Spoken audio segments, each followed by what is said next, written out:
Praise be to God. We thank and praise God for this blessed evening time. Once again, He has granted unto us to come to His blessed and holy word. We welcome all of you in the blessed name of our Lord and Savior, Jesus Christ. We also welcome on behalf of the Kodambakkam Christian Brethren Assembly and the GLM Bookshop Ministries in Chennai. It is usual practice for us to start with a prayer, the Bible study, or any meeting. Today, we request Brother Jaya Singh from Tuticorin to begin the meeting with a word of prayer. Over to Tuticorin, Brother Jaya Singh.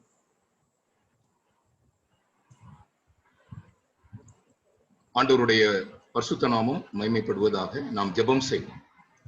எங்கள் மகா கிருபையும் இரக்கமும் அன்பு நிறைந்த எங்கள் பரலோகத்தின் பரிசுத்த பிதாவே, தர்மையான மாலை வேளைக்காக நாங்கள் உம்மை துதிக்கிறோம். கடந்த பகல் நேரம் முழுவதும் உம்முடைய கிருபை எங்களோடு கூட இருந்து இந்த இரவு வேளையிலும் மாலை வேளையிலும் உம்முடைய சமூகத்திலே நாங்கள் கூட கர்த்தருடைய வார்த்தைக்கு முன்பாக நாங்கள் எங்களை தாழ்த்த ஆண்டவரே நீர் எங்களுக்கு தந்த இந்த நல்ல தருணத்துக்காக நாங்கள் உம்மை துதிக்கிறோம். அருமையான Kodambakkam brethren assembly, GLM bookshop ministries ரெண்டும் இணைந்து செய்கிறதான இந்த ஊழியங்களை ஆண்டவரே நீர் அதிகமாக நீர் ஆசீர்வதிக்கிற தயவுக்காக உம்மை துதிக்கிறோம். அநேகருக்கு அருமையான இந்த கர்த்தருடைய வார்த்தையானது பல விதங்களில் அவர்களுடைய இருதயத்திற்கு சென்றடைந்திருக்கிறதை நாங்கள் நினைவு கூர்ந்து நாங்கள் ஸ்தோத்திரம் செலுத்துகிறோம். அன்புள்ள பிதாவே, இந்த நாளின் மாலை வேளையிலும் அருமையான தேவனுடைய தாசன் ஜோஸ் மேத்யூ அவர்களே உடைய கரத்திலே நாங்கள் ஒப்பு கொடுக்கிறோம். இந்த நியாயப்பிரமாணத்தை எப்படி நியாயப்பிரமாணத்தினாலே எவ்விதமாக கையாளுவது என்பதையும் குறித்து நாங்கள் சில நாட்களாக சிந்தித்துக் கொண்டு வருகிறோம். தாசனை நீர் பலப்படுத்தி வருகிறீர், அதற்காக உம்மை துதிக்கிறோம். அருமையான டிரான்ஸ்லேஷன் பண்ணுகிற அருமையான சுரேந்திரன் பிரதருக்காக நாங்கள் ஜெபிக்கிறோம். ஆண்டவரே நீர் வல்லமையாய் உம்முடைய பிள்ளைகளை 2 பேரையுமே நீர் பயன்படுத்தி வருகிறீர், உம்மை துதிக்கிறோம். ஆண்டவரே அருமையான பாடல் பாடுகிற சாமுவேல் மாரிஸ் பிரதருக்காக நாங்கள் ஜெபிக்கிறோம். அருமையான யூத்ஸ் இந்த நாளிலும் எங்களோடு கூட இணைந்து கர்த்தருடைய நாமத்தை மைமைப்படுத்த அவர்களுடைய தாளந்துகள் மூலமாக கர்த்தரை கனப்படுத்த நீர் தந்திருக்கிற இந்த நல்ல சந்தர்ப்பத்துக்காக நாங்கள் உம்மை துதிக்கிறோம். இப்பொழுது இணைந்திருக்கிற அருமையான தேவனுடைய பிள்ளைகளை உடைய கரத்தில் ஒப்புக் கொடுக்கிறோம். இன்னும் இணைய விருப்பமுள்ள அருமையான தேவனுடைய பிள்ளைகள் சீக்கிரமாய் கர்த்தருடைய சமூகத்துக்கு வந்து சேர உதவி செய்யும். பொறுப்படுத்தி செய்கிற அருமையான பிள்ளைகளுக்காக நாங்கள் உண்மை துதிக்கிறோம். விசேஷமாக ஜான்சன் பிரதருக்காக நாங்கள் ஜெபிக்கிறோம். இப்பொழுதும் ஆண்டவரே எங்களை உங்களுடைய கரங்களிலே நாங்கள் ஒப்புக் கொடுக்கிறோம், எங்களை தாழ்த்துகிறோம், வெறுமையாக்குகிறோம். ஆண்டவரே இந்த நெட்வொர்க் இந்த காரியங்கள் முழுவதும் எந்த விதமான தடையும் இல்லாமல் தேவனுடைய பிரசன்னம் எங்கள் மத்தியிலே இருக்கவும், கர்த்தருடைய வார்த்தை தாராளமாக எங்களுடைய இருதயத்திற்கு வந்து சேரவும், நாங்கள் எங்களை முழுவதுமாக கர்த்தருடைய வார்த்தைக்கு ஒப்புக் கொடுக்கவும் ஆண்டவரே எங்களை தாழ்த்தி உடைய கரங்களில் ஒப்புக் கொடுக்கிறோம். துதியும் கனமும் மகிமையும் உமக்கே செலுத்துகிறோம். ஆண்டவராய் இருக்கிற இயேசு கிறிஸ்துவின் ஒப்பற்ற நாமத்துல தயவாய் வேண்டி கேட்டுக்கொள்கிறோம், ஜீவனுள்ள நல்ல பிதாவே, ஆமென். Thank you, Brother Jaya Singh from Tuticorin for the prayer. May God be with you and your family and the assembly where you are in fellowship with. The next session is usually the singing session. We have today with us the young brother from Royapuram Assembly, but now he is in fellowship in Bangalore. Royapuram is in Chennai. He was in Royapuram, but now he is in Bangalore. Brother Samuel Morris is a very enthusiastic and blessed brother in many talents. He has many talents. God has blessed him with many talents. May God use him today also. We are going to listen few Tamil songs from him. God willing, may the Lord use him for his glory and for his service wherever he goes. Over to Bangalore, Brother Samuel Morris. Thank you, Uncle. Thank you so much. So இன்னைக்கு நமக்கு இந்த session ஆரம்பிக்கிற பண்ணமா 2 பாடல்ல நாம பாடலாம். முதலாவது பாடல் வந்து அடைக்கலமே உமது அடிமை நானே என்ற பாடல். சாங் புக்ல நம்மளுடைய சாங் புக்ல 173வது பாடல் உங்ககிட்ட இருந்ததுன்னா நீங்க மியூட் போட்டு நம்ம அந்த சாங் நம்ம பாடலாம்.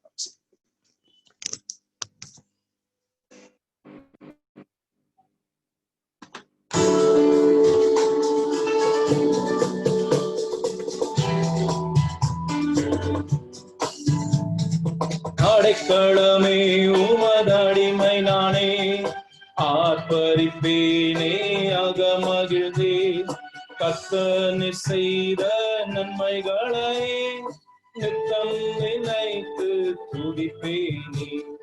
கர்த்தர் செய்த நன்மைகளை நித்தம் நித்தம் நான் துதிப்பேனே.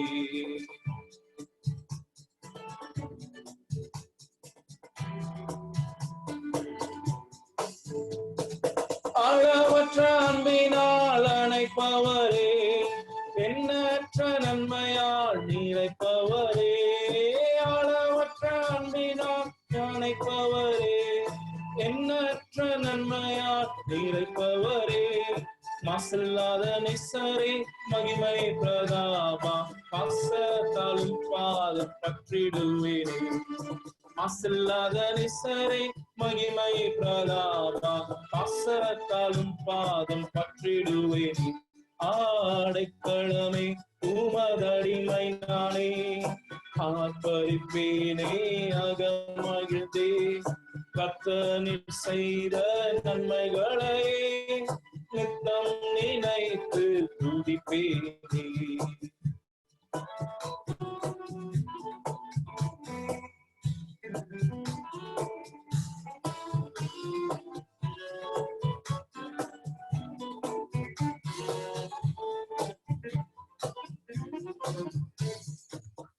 என்றும் போதித்து நடத்துபவரே, கண்ணை வைத்து ஆலோசனை சொல்லுபவரே.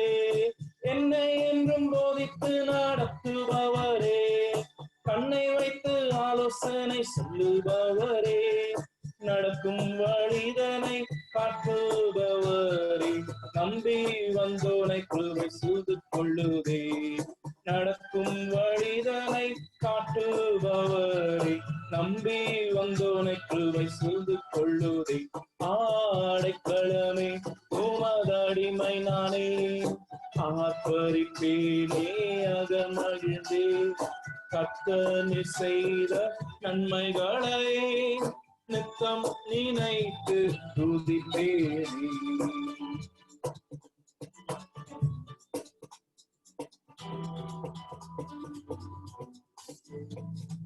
கரம் பற்றி நடத்தும் கர்த்தர் நீரல்லோ, கூப்பிட்ட என்னை குணமாக்கினீரல்லோ.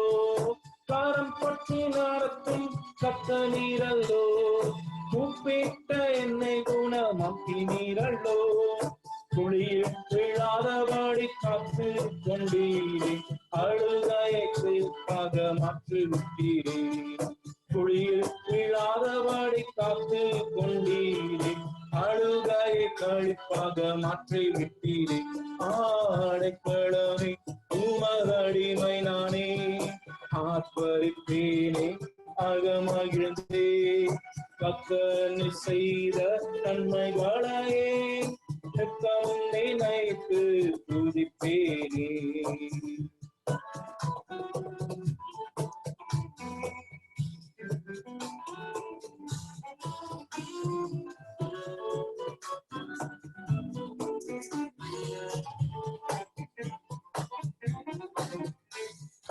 பாவங்களை மன்னித்தென்னை பற்றி கொண்டீரே, சாபங்களை நீக்கி சுத்த உள்ளம் தந்தீரே. பாவங்களை மன்னித்தென்னை பற்றி கொண்டீரே, சாபங்களை நீக்கி சுத்த உள்ளம் தந்தீரே. ரட்சண்யத்தின் சந்தோஷத்தை நீரே தந்தீரே, உற்சாக ஆவி என்னை தாங்க செய்தீரே. ரட்சண்யத்தின் சந்தோஷத்தை நீரே தந்தீரே, உற்சாக ஆவி என்னை தாங்க செய்தீரே.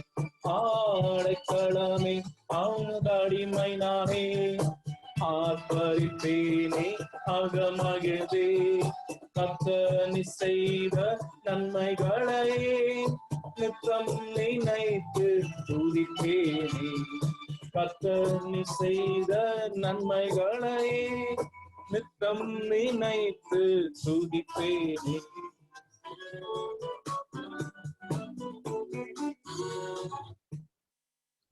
நம்ம இன்னொரு பாடலை பாடுவோம். Uncle, am I audible? Is everything clear? Okay, thank you so much. நம்மளோட பாட்டு புக்ல இருக்க 245வது பாடல், உன்னதமானவரின் உயர் மறைவில் இருக்கிறவன். அந்த பாடல் நம்ம பாடலாம்.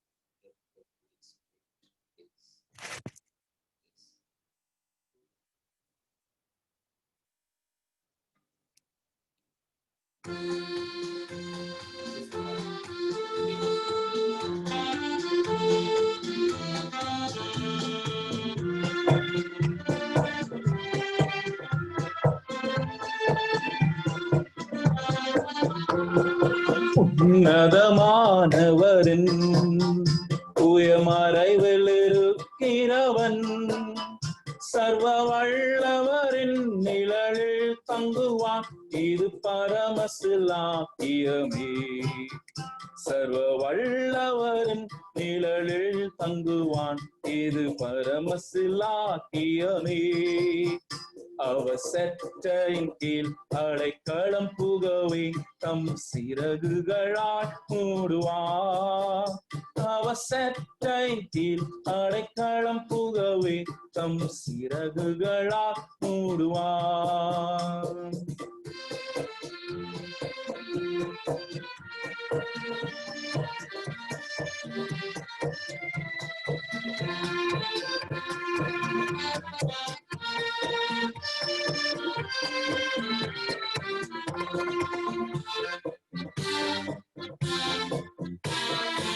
இரவின் பயங்கரத்திற்கும் பகலில் பறக்கும் அம்புக்கும் இருளில் நடமாடும் கொள்ளை நோய்க்கும் நான் பயப்படவே மாட்டேன் இருளில் நடமாடும் கொள்ளை நோய்க்கும் நான் பயப்படவே மாட்டேன் அவர் செட்டையின் கீழ் அடைக்கலம் புகவை தம் சிறகுகளால் மூடுவார் அவர் செட்டையின் கீழ் அடைக்கலம் புகவை தம் சிறகுகளால் மூடுவார்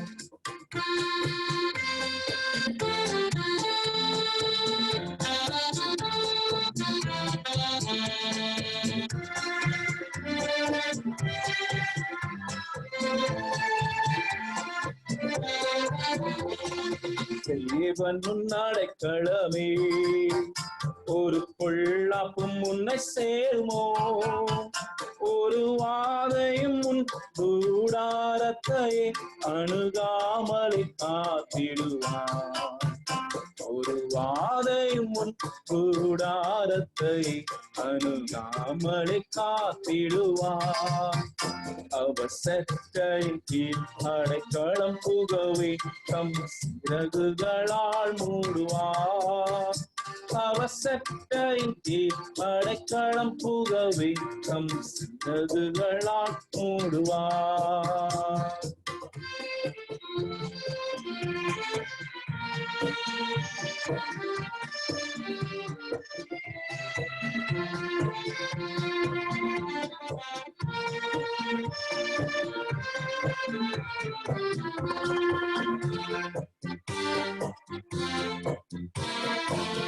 ஆபத்திலும் வரை நான் நோக்கி கூப்பிடும் வேளையில் என்னை தப்புவித்தே முற்றும் ரட்சிப்பாரே என் ஆத்துமனே சரவர் என்னை தப்புவித்தே முற்றும் ரட்சிப்பாரே என் ஆத்துமனே சரவர் அவர் செட்டையின் கீழ் அடைக்கலம் புகவை தம் சிறகுகளால் மூடுவார் அவர் செட்டையின் கீழ் அடைக்கலம் புகவை தம் சிறகுகளால் மூடுவார்.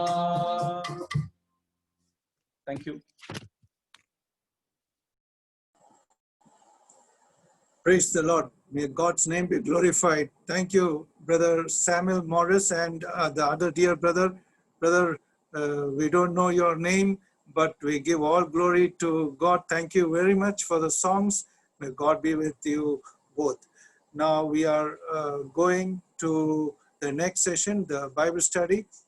We welcome all of you in the most blessed and holy name of our Lord and Savior, Jesus Christ. We also welcome on behalf of the Kodambakam Christian Brethren Assembly in Chennai and the GLM Bookshop Ministries also, which is working, which is still run by the Lord for the past 15 years by the grace of God. We glorify God for that. today also, as we had yesterday, we welcome our dear brother evangelist Jose Matthews from Mangalore, and we thank God for bringing him this evening time to this Bible study in this Kodambakam Zoom Bible study meeting. This is the 139th Kodambakam Zoom Bible study meeting, and we praise God for what he has done all these days, weeks, months, from the time when the coronavirus began, and we have been doing this all the 6 days of the week except for Sunday, which is a holiday, and we had around 50 odd speakers from various parts of Tamil Nadu, Kerala and India, and by the grace of God, many blessed speakers did accept our invitation of Kodambakam Christian Assembly, and we thank God for that. Even we try and thank all the translators and the dear musicians who had come into this program, Bible study, and made it a blessed time over all these days, weeks, months. We glorify God even during these difficult days. The topic that has been taken by our dear uncle, Jose Matthews from Mangalore, was prayerfully, he had chosen this topic, use the law lawfully. And the Bible verse is from 1 Timothy chapter 1 verse 8. And the passage is from 1 Timothy chapter 1 verses 8 to 17. This is an important concept or what we have to learn, how we have to use the law, and we have to use it very carefully and use it lawfully for the glory of God. The various things that we have seen yesterday, I will just run through the context of the passage, the law, different dimensions, the principle of using law, and the main reason is for teaching it in the for defending the law, and for teaching the right word in the church. Then the purpose of using the law, that it may be blessed in the how God looks at people, and we have to see that, and the offenses according to law. That the three things that we have seen is the principle, the purpose, and the offenses according to law. There are many things we can go into this. For example, the offenses, it is categorized into three different things. The first 6, then the 7, and the last. There are totally 14 offenses. And we praise God that our dear uncle, Jose Matthews from Mangalore, he had taken this passage in such a in-depth manner that the Lord's name has been glorified yesterday, and it is very well done work. May the good Lord lead him. Today evening also we welcome our dear evangelist Jose Matthews to this evening Bible study also. May God be with him. Now we also welcome Brother Surendran Prabhakaran from Royapuram Assembly in Chennai. That is the Bethany Gospel Hall, which is known as Bethany Gospel Hall. And we praise God for his presence also, for his marvelous doings in this dear brother's life also. And he is going to an important stage very soon, in a month's time, as he gets into the wedlock. So we have to pray for that also. May pray for all the time that God has been with him, all these years, for his maturity, and now he is here. We praise God for his presence. May God be with Brother Surendran also in this evening Bible study. We welcome him into this. Now we welcome all of you once again, all the evangelists, elders, brothers, sisters, and church members from various places. And we praise God for your presence. Let us go into this Bible study prayerfully. And for that, for the blessing of the message, we request for a prayer.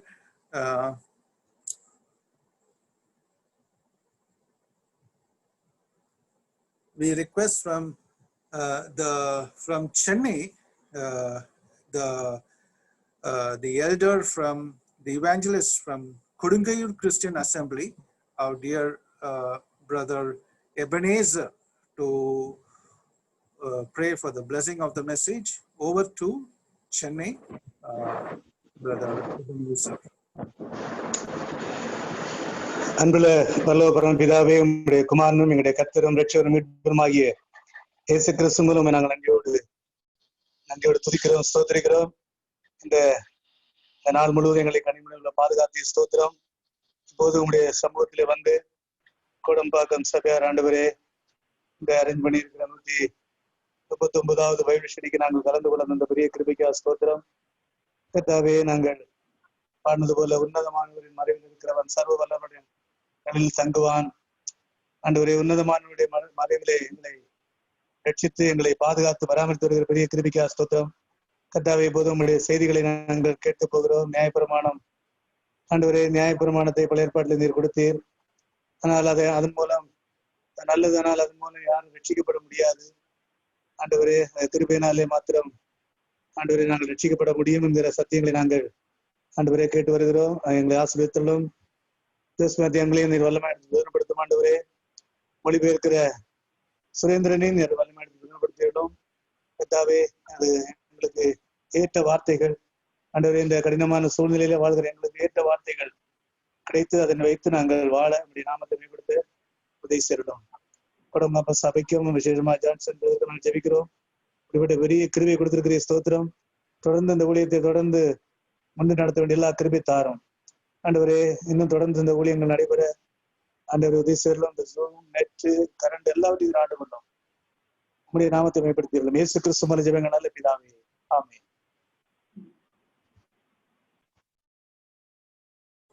Thank you, brother Ebenezer from Kodungayur Christian Assembly, for the prayer. May God be with you and your family and the assembly where you're in fellowship with. Now we're going into the message, the Bible study time.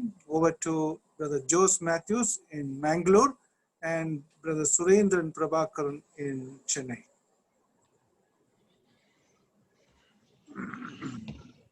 May the Lord's name be glorified.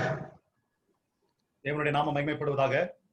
It's a joy that we are back again in the presence of God, having the fellowship of the word of God in this way.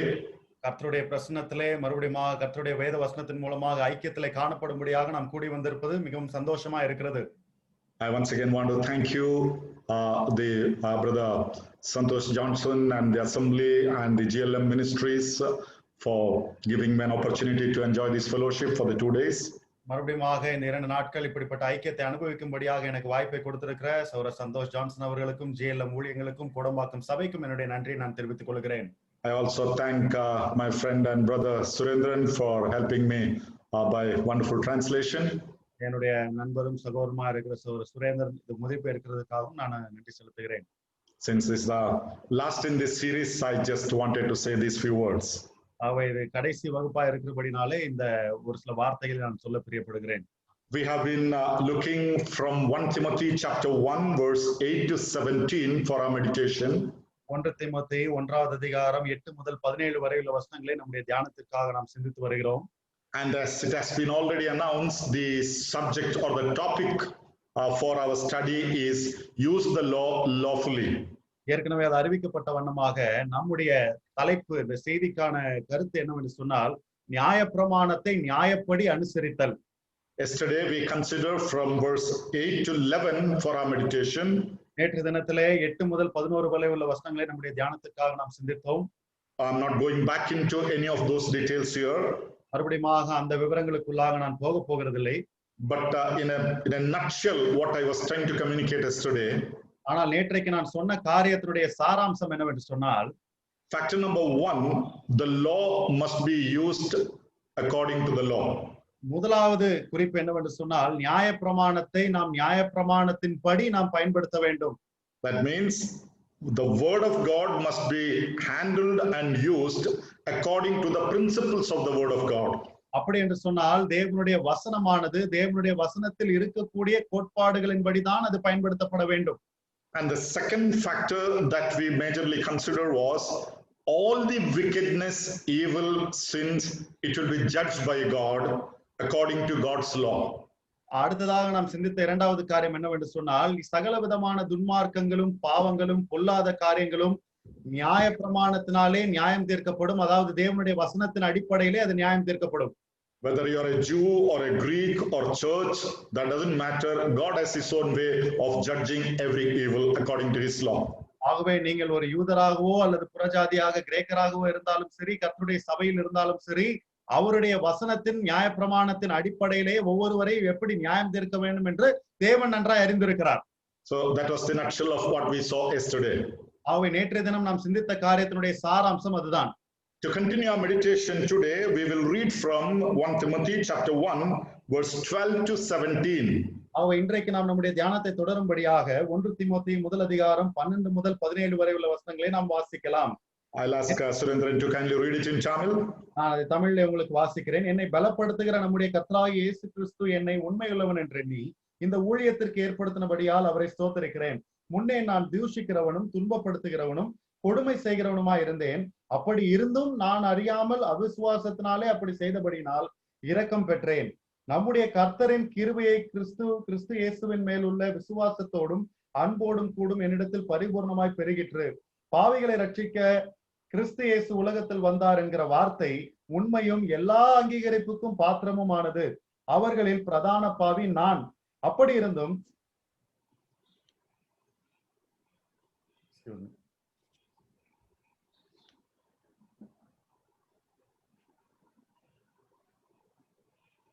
Can you hear me? Yeah, I can hear. Yeah, okay. அப்படி இருந்தும் நித்திய ஜீவனை அடையும்படி இனிமேல் இயேசு கிறிஸ்துவின் இடத்தில் விசுவாசமாய் இருக்கிறவர்களுக்கு திருஷ்டாந்தம் உண்டாகும் பொருட்டு பிரதான பாவியாகிய என்னிடத்தில் அவர் எல்லா நீடிய பொறுமையையும் காண்பிக்கும்படிக்கு இரக்கம் பெற்றேன். நித்தியமும் அழிவில்லாமையும் அதரிசனமுள்ள ராஜனுமாய் தாம் ஒருவரே ஞானமுள்ள தேவனுமாய் இருக்கிறவருக்கு கனமும் மகிமையும் சதா காலங்களிலும் உண்டாயிருப்பதாக. ஆமேன். May the Lord's grace be upon this passage and our study today. ஆகவே நாம் வாசித்த இந்த பகுதியின் மேலும் நாம் படிக்க போகிற இந்த பாடத்தின் மேலும் கர்த்தருடைய கிருபை இன்றைக்கு இருக்கட்டும். Yesterday basically we titled our study as Use the Law According to the Law. நேற்று தினத்திலே நம்முடைய பாடத்திற்கான தலைப்பை நாம் கொடுத்திருந்தது என்னவென்று சொன்னால், நியாயப்பிரமாணத்தை நியாயப்பிரமாணத்தின்படி ஆசரிக்க வேண்டும். In continuation of that, for today's study I will title it as Qualified to Use the Law by the Grace of God. ஆகவே அதனுடைய தொடர்ச்சியாக இன்றைக்கு படிப்பினுடைய தலைப்பு என்னவென்று சொன்னால், தேவனுடைய கிருபையினாலே நியாயப்பிரமாணத்தை பயன்படுத்துவதற்கான தகுதியை பெற்றுக் கொள்ளுங்கள். We already read this passage verse 12 to 17. 12 முதல் 17 வரை உள்ள இந்த வசனங்களை ஏற்கனவே இந்த வேத பகுதியை நாம் வாசித்திருக்கிறோம். And one of the phrases that Paul used there which attracted me is, and the grace of our Lord was exceedingly abundant. ஆகவே இங்கே பவுல் பயன்படுத்தின ஒரு பத பிரயோகமானது என்னை மிகவும் கவர்ந்தது என்னவென்று சொன்னால், தேவனுடைய கிருபையானது மிகவும் அதிகமாய் இங்கே பெருகிற்று. Paul is a person well versed with the law that was given to the Israelites. ஆகவே இஸ்ரவேல் மக்களுக்கு கொடுக்கப்பட்ட அந்த நியாயப்பிரமாணத்தை நன்றாக அறிந்திருக்கக்கூடிய, கரைத்து கொடுத்திருக்கக்கூடிய மனிதர் தான் அப்போஸ்தலனாகிய Pavul. He is a person who kept the law very faithfully and fought for it. ஆகவே நியாயப்பிரமாணத்தை மிகவும் உண்மையுள்ள நிலைமையிலே அதை கடைபிடித்து அதற்காக போராடினவராக பவுல் இருக்கிறார். But now the grace of God has transformed him so much. ஆகவே இப்பொழுது தேவனுடைய கிருபையானது அவரை மிக அதிகமாய் மறுரூபப்படுத்தி இருக்கிறது. Only when he came under the grace of God, he realized what exactly the law is meant for and how one can use it. ஆகவே அவர் தேவனுடைய கிருபைக்குள்ளாக வந்த போதுதான் நியாயப்பிரமாணம் என்றால் உண்மையிலேயே என்ன, அதை எப்படி ஒருவர் பயன்படுத்த வேண்டும் என்றெல்லாம் அவர் அறிந்து கொண்டார். That is why I titled this as Qualified to Use the Law by the Grace of God. ஆகவே தான் நான் இந்த தலைப்பை தெரிந்து கொண்டிருக்கிறேன். நியாயப்பிரமாணத்தை பயன்படுத்துவதற்கு தேவனுடைய கிருபையினால் தகுதி பெறுங்கள். Grace and the law and the grace are two terminologies which are frequently used in association with one another. ஆகவே இந்த நியாயப்பிரமாணம், இந்த கிருபை, இந்த இரண்டு வார்த்தைகளும் ஒன்றோடு ஒன்று தொடர்புள்ள சம்பந்தப்பட்ட நிலைமையிலே அடிக்கடியாக பயன்படுத்தக்கூடிய பதங்களாய் இருக்கின்றன. I did remind yesterday the New Testament that we have today is not something throwing away the law that was given in the Old Testament. நான் உங்களுக்கு நேற்றைய தினத்திலே ஞாபகப்படுத்தினேன். நாம் இன்றைக்கு பயன்படுத்திக் கொண்டிருக்கக்கூடிய இந்த புதிய ஏற்பாடானது பழைய ஏற்பாட்டை நியாயப்பிரமாணத்தை முற்றிலுமாக தூக்கி எறிந்துவிட்டு நாம் பயன்படுத்தக்கூடிய ஒரு புதிய புத்தகம் அல்ல. But rather it is the fulfillment of the law. மாறாக இது நியாயப்பிரமாணத்தினுடைய நிறைவேறுதலாய் இருக்கக்கூடிய புத்தகம். So God is a God whose laws will never change. ஆகவே தேவன் எப்படிப்பட்ட தேவனாய் இருக்கிறார் என்று சொன்னால் அவருடைய சட்டங்கள் நியாயப்பிரமாணங்கள் ஒருபோதும் மாறுகிறதில்லை. The constitution of our country has seen so many amendments over the past so many years. நம்முடைய நாட்டினுடைய அரசியலமைப்பு சட்டமானது அந்த கடந்த பல ஆண்டுகளிலே பலவிதமான அங்கே மாற்றங்களை அதில் செய்திருக்கிறார்கள். That is the human constitution and the human law. அது மனிதர்கள் எழுதின அமைப்பாக இருக்கிறது. அது மனிதனுடைய சட்டம். New laws are being brought each day by creating new bills in the parliament. ஆகவே அங்கே நாடாளுமன்றத்திலே இப்படிப்பட்ட புதிய சட்ட மசோதாக்களை அவர்களாம் செலுத்தி புதிய புதிய சட்டத்திட்டங்களை அன்றாடம் அவர்கள் செயல்படுத்திக் கொண்டிருக்கிறார்கள். But the uniqueness of God's law, it is never amended, it is never corrected, it is never, nullified. ஆனால் தேவனுடைய நியாயப்பிரமாணம் தேவனுடைய சட்டத்தினுடைய தனித்தன்மை என்னவென்று சொன்னால் அது ஒருபோதும் மாற்றப்படவில்லை, ஒருபோதும் சரி செய்யப்படவில்லை, ஒருபோதும் இல்லாமல் போக பண்ணப்பட்டதும் இல்லை. So when man failed to keep up the requirements of the law, ஆகவே நியாயப்பிரமாணத்தினுடைய எதிர்பார்ப்புகளை எல்லாம் மனிதன் செய்ய தவறும் போது God by his grace enabled him to meet the conditions of the law. தேவன் தன்னுடைய கிருபையினாலே நியாயப்பிரமாணத்தின் எதிர்பார்ப்புகளை நிறைவேற்றும்படியான கிருபையை மனிதனுக்கு அருளி இருக்கிறார். That is why the Bible says we are no more under law but under grace. ஆகவே தான் வேதம் சொல்லுகிறது நாம் நியாயப்பிரமாணத்துக்கு கீழ் இல்லாமல் நாம் கிருபையின் கீழ் இருக்கிறோம். So this man Paul, who was very faithful to the law, has understood that change and what the grace has done in his life. ஆகவே இந்த நியாயப்பிரமாணத்துக்கு மிகவும் உண்மையுள்ளவனாய் இருக்கக்கூடிய இந்த மனிதனாகிய பவுல் இந்த கிருபையை உணர்ந்து இந்த கிருபை அவனுடைய வாழ்க்கையில எப்படிப்பட்ட மாற்றத்தை கொண்டு வந்திருக்கிறது என்பதை அறிந்திருந்தான். And especially that particular phrase that I read, the exceedingly abundant grace of God. விசேஷமாக நாம் வாசித்த அந்த வேத பகுதியானது அங்கே மிகவும் அதிகமாய் பெருகி இருக்கக்கூடிய தேவனுடைய கிருபை. Now look at the way how Paul is attributing a degree or a level to the grace of God. ஆகவே தேவனுடைய கிருபைக்கு எப்படிப்பட்ட ஒரு உயர் ஸ்தானத்தை அப்போஸ்தலனாகிய பவுல் அங்கே கொடுக்கிறார் என்று பாருங்கள். He can say grace of God. அங்கே தேவனுடைய கிருபை என்று அவர் சொல்லிவிட்டு போகலாம். He can say abundant grace of God. அங்கே அபரிவிதமான கிருபை என்று அவர் சொல்லலாம். But he goes to the third level, exceedingly abundant grace of God. ஆனால் அவர் மூன்றாவது நிலைக்கு போய் மிகவும் பெருகி இருக்கக்கூடிய தேவனுடைய கிருபை என்று சொல்லுகிறார். That is the highest level of grace that Paul could explain. ஆகவே பவுலானவர் அங்கே விளக்கி சொல்லக்கூடிய கிருபையினுடைய மாபெரும் உச்சமாக ஸ்தானமாக அது காணப்படுகிறது. And beloved, this evening I just want to tell you, we were all under the bondage of law which could not be fulfilled by us. ஆகவே இந்த அருமையானவர்களே இந்த மாலை வேளையிலே நான் சொல்ல விரும்புகிற காரியம் என்னவென்று சொன்னால் நம்மால் ஒருபோதும் நிறைவேற்ற முடியாத நியாயப்பிரமாணத்தின் கட்டுக்கு கீழ்தான் நாம் எல்லாரும் இருந்தோம். Even though we were Gentiles, even though we were outside the Jewish community, God has his own law to judge us. ஆகவே நாம் அங்கே புறஜாதியாராய் இருந்தாலும் கூட இஸ்ரவேலின் காணியாட்சிக்கு விலகி நாம் ஜீவித்தாலும் கூட நம்மை நியாயம் தீர்க்கும்படியான ஒரு சட்டத்தை நியாயப்பிரமாணத்தை தேவன் கொண்டிருந்தார். But the grace has transformed the entire thing. ஆனால் இந்த முழு காரியத்தையும் தேவனுடைய கிருபையானது மறுரூபமாக்கி மாற்றி போட்டு இருக்கிறது. Now this passage we will study in 3 parts for our study. இன்றைக்கு நம்முடைய வகுப்பிற்காக இந்த வேத பகுதியை நாம் 3 பகுதிகளாக படிக்க இருக்கிறோம். As I said, I'm not giving a message here. I'm just doing a expository study of the passage. That is why I'm going in this manner. ஆகவே நான் இங்கே ஒரு பிரசங்கத்தை செய்யவில்லை, கர்த்தருடைய வசனத்தை உங்களுக்கு வெளிப்படுத்தி காண்பிக்கும்படியான ஒரு பாடத்தை நடத்தி கொண்டிருக்கிறேன். ஆகவே தான் நான் இந்த முறையிலே இதை கொண்டு செல்கிறேன். So we can divide this grace or the transformation of Paul into 3 levels from this passage that we read. ஆகவே நாம் வாசித்த இந்த பகுதியிலிருந்து அப்போஸ்தலனாகிய பவுலினுடைய மாற்றத்தை 3 நிலைகளிலே நாம் வைத்து சிந்திக்கலாம். The first level, Paul's condition before he came into the grace of God. தேவனுடைய கிருபைக்கு வருவதற்கு முன்பாக அப்போஸ்தலனாகிய பவுலினுடைய சூழ்நிலை என்ன என்பது முதலாவது படி. The second level, Paul's condition after he came into the grace of God. இரண்டாவது படி என்னவென்று சொன்னால் தேவனுடைய கிருபைக்கு உட்பட்ட பிற்பாடு அப்போஸ்தலனாகிய பவுலுடைய சூழ்நிலை. And the third level is God's accomplishments through Paul by the grace of God. மூன்றாவதான நிலை என்னவென்று சொன்னால் தேவனுடைய கிருபையினாலே தேவன் பவுலை வைத்து சாதித்த காரியங்கள். This is how the three levels that we can see the grace of God in relation to Paul. ஆகவே இங்கே பவுலோடு கூட சம்பந்தப்பட்ட நிலைமையிலே தேவனுடைய கிருபையினுடைய மூன்று படிகள் அல்லது மூன்று நிலைகளை நாம் இங்கே பார்க்கிறோம்.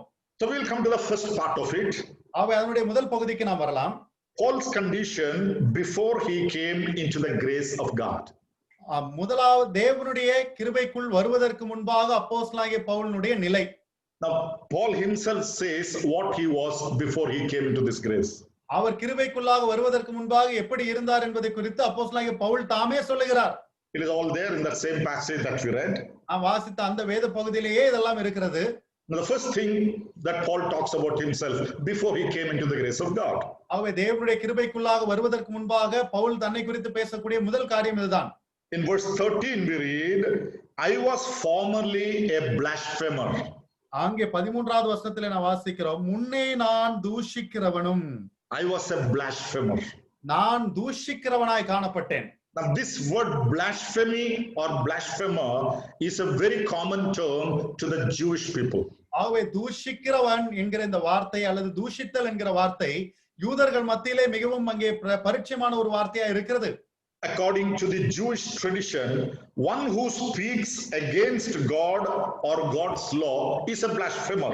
ஆகவே யூத கலாச்சாரத்தின்படி அல்லது பாரம்பரியத்தின்படி தேவனுடைய நியாய பிரமாணத்துக்கு விரோதமாக அல்லது தேவனுக்கு விரோதமாக பேசக்கூடியவன் தான் தூஷிக்கிறவன்.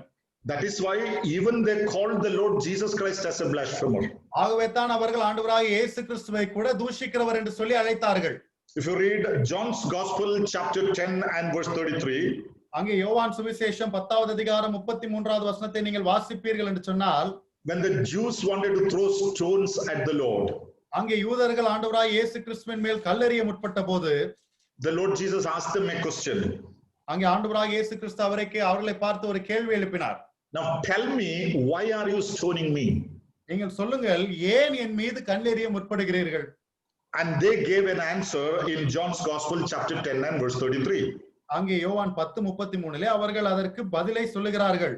The Jews answered in saying, for a good work we do not stone you, but for blasphemy, and because you being a man make yourself God.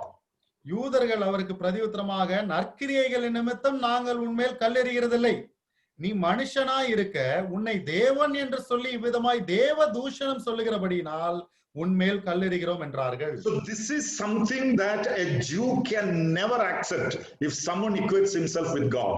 ஆகவே ஒருவர் தேவனோடு கூட தன்னை சமநிலைப்படுத்தினால் இந்த காரியத்தை யூதர்களால் ஒருபோதும் சகித்துக் கொள்ள முடியாது. That amounts to blasphemy for them. ஆகவே இது அவர்களுக்கு தேவ தூஷணத்துக்கு நிகராய் இருக்கிறது. Now what is Paul's life, former life? ஆகவே பவுலினுடைய முந்தைய வாழ்க்கை எப்படி இருந்தது? He was a very hardened Jew and he was always defending his religion. அங்கே மிகவும் யூத மார்க்கத்திலே ஊறி போனவராக எப்பொழுதும் தன்னுடைய மார்க்கத்தை குறித்த தற்காப்பு செய்யக்கூடியவராக பவுல் திகழ்ந்து வந்தார்.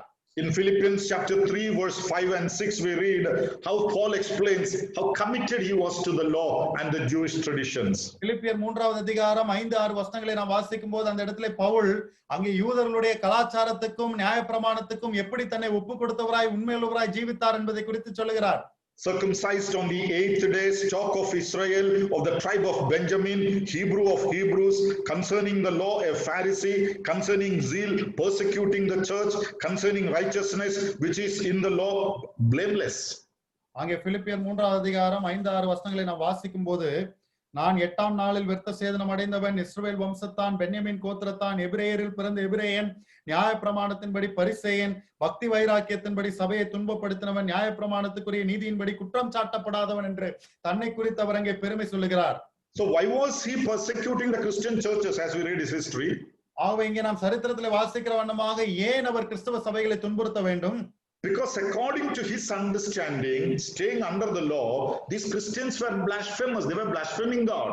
ஏனென்று சொன்னால் அவருடைய புரிதலின்படி நியாயப்பிரமாணத்திற்கு கீழாக நிலைமையிலே கிறிஸ்தவர்கள் எல்லாம் தேவ தூஷணம் செய்யக்கூடியவர்கள், அவர்கள் நியாயப்பிரமாணத்துக்கு விரோதமாய் தூஷிக்கிறார்கள். But now when he has come into the grace of God, ஆனால் இப்பொழுது அவர் தேவனுடைய கிருபைக்கு கீழாக வந்திருக்கக்கூடிய இந்த நிலைமையிலே the whole thing is changed. இப்பொழுது முழு காரியமும் அங்கே மாறி போய் இருக்கிறது. When he was under the law, he thought these Christians were blasphemers. அவர் அங்கே நியாயப்பிரமாணத்துக்கு கீழே இருக்கும்போது அவர் நினைத்தார் இந்த கிறிஸ்தவர்கள் எல்லாம் தேவதூஷணம் செய்யறவங்கன்ட்டு. And he was a righteous man. நான் பெரிய நீதிமான் என்று சொல்லி அவர் நினைத்துக் கொண்டிருந்தார். But when he came under the grace of God, ஆனால் இப்பொழுது இவர் தேவனுடைய கிருபைக்கு கீழாக வந்திருக்கும் போது he realizes my former ways was blasphemous. இப்பொழுதுதான் இவர் உணர்கிறார் என்னுடைய முந்தின வாழ்க்கை தான் தேவதூஷணத்துக்கு ஏதுவா இருந்தது.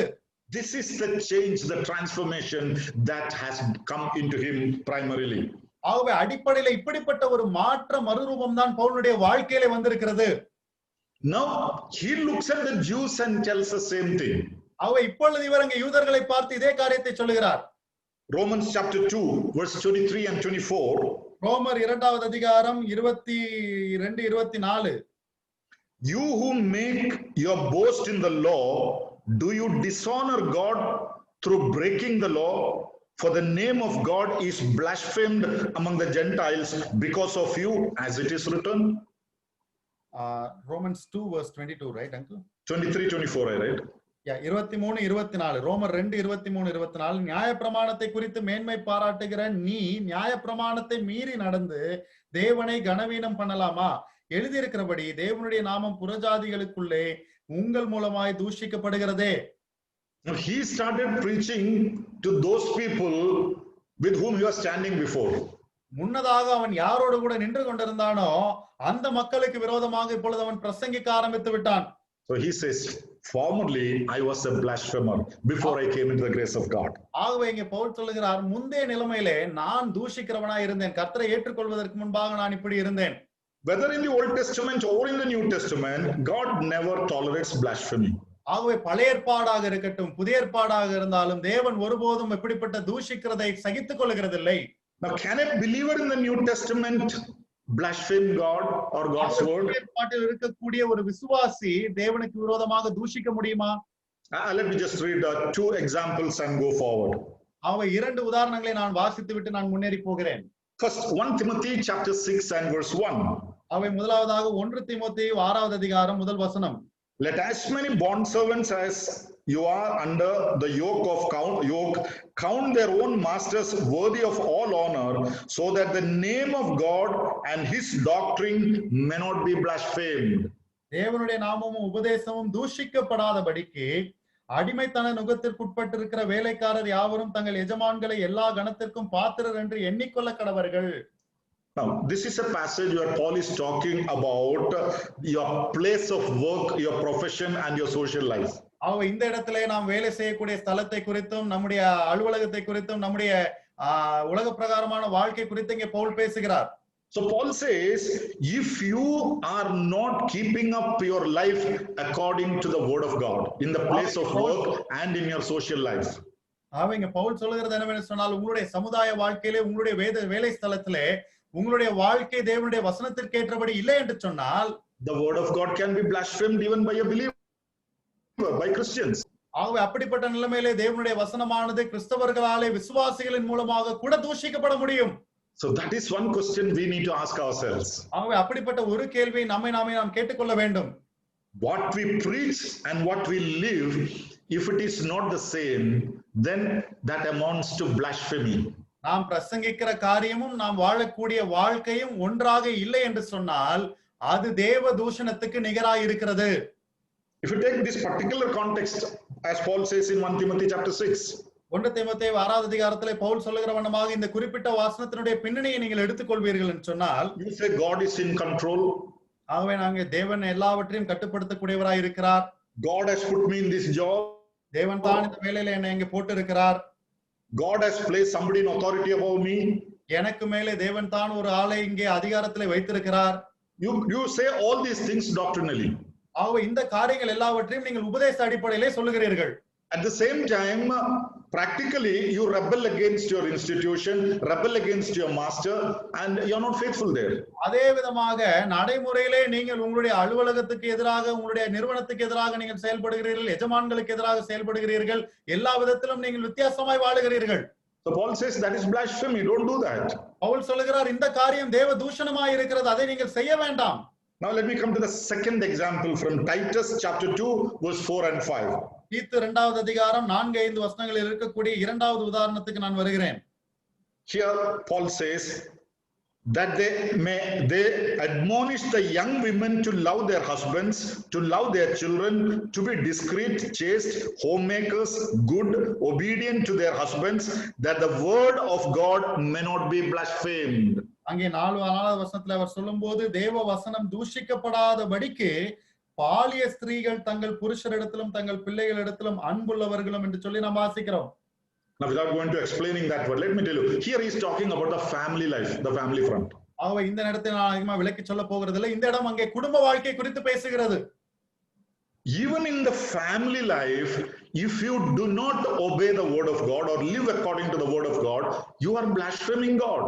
ஆகவே நீங்கள் குடும்ப வாழ்க்கையிலும் கூட தேவனுடைய வசனத்தின்படி நீங்கள் வாழவில்லை என்று சொன்னால் நீங்கள் தேவனுக்கு விரோதமாய் தூஷிக்கிறவர்களாய் இருக்கிறீர்கள். The family relationship is the shadow of Christ church relationship according to the Bible. ஆகவே வேதத்தின்படி குடும்ப உறவானது கிறிஸ்துவுக்கும் சபைக்கும் உள்ள ஒரு உறவுக்கான நிழலாட்டமாய் இருக்கிறது. So husbands, love your wives as Christ loved the church. This is what Ephesians says. புருஷர்கள் தங்கள் மனைவிகளை கிறிஸ்து சபையை எப்படி நேசித்தாரோ அந்த வண்ணமாகவே அவர்கள் நேசிக்க வேண்டும். அதைத்தான் எபேசியரிலே வாசிக்கிறோம். And when you don't love them as Christ loved the church, that amounts to blasphemy. ஆகவே கிறிஸ்து அவர்களை நேசித்தது போல் நீங்கள் நேசிக்கவில்லை என்று சொன்னால் அது தேவ தூஷணத்துக்கு நிகராய் இருக்கிறது. Wives, be submissive to your husbands as the church is submissive to Christ.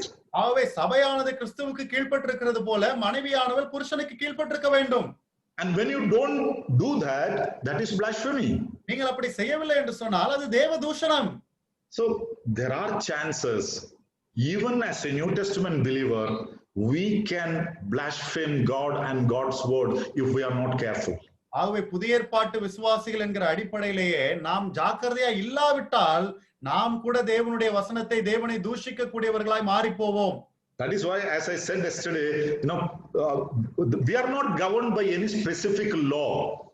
ஆகவே தான் நேற்று தினத்துல நான் சொன்ன வண்ணமாக ஏதோ ஒரு குறிப்பிட்ட சட்டத்தினாலே நாம் அங்கே ஆளப்படுகிறதில்லை. But it generally says whatever is contrary to the sound doctrine according to the glorious gospel of God. ஆகவே அது பொதுவாய் சொல்லக்கூடிய காரியம் என்னவென்று சொன்னால் தேவனுடைய மகிமையான சுவிசேஷத்துக்கு விரோதமாக முரண்பாடாக காணக்கூடிய காரியம் எதுவாக இருந்தாலும் சரி. Okay, so Paul formerly, before he came to the grace, was a blasphemer.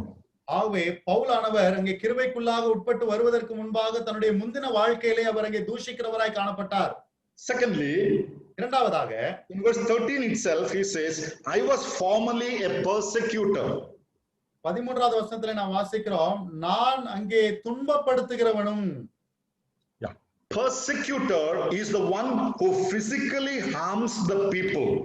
அங்கே துன்பப்படுத்துகிறவன் என்று சொல்லக்கூடிய அந்த வார்த்தையானது சரீர பிரகாரமாக ஒருத்தரை தாக்குகிற ஒரு நபர்.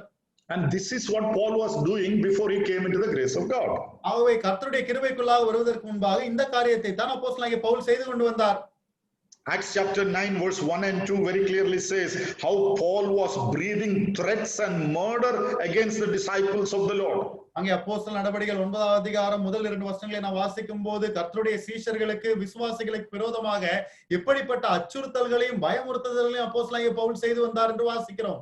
He had become a terror, a scary name to the disciples of those days. அங்கே அந்த காலகட்டத்திலே வாழ்ந்த அந்த சீஷர்களுக்கு இவர் ஒரு பயங்கரவாதியை போல் காட்சியளித்தார். இவருடைய பெயரை கேட்டாலே அவர்கள் எல்லாம் அலறுவார்கள். And his conversion was on one of his missions to persecute the church. அங்கே இப்படியாக சபையை துன்பப்படுத்துவதற்காக போன ஒரு குறிப்பிட்ட ஒரு நேரத்திலே தான் அவர் அங்கே மனமாற்றமே அடைந்தார். Now that is a history, we all know that. I'm not going to that passage. அது சரித்திரமாக இருக்கிறது, நம்ம எல்லாருக்கும் தெரியும். அந்த வேத பகுதிக்குள்ளாக நான் போகிறதில்லை.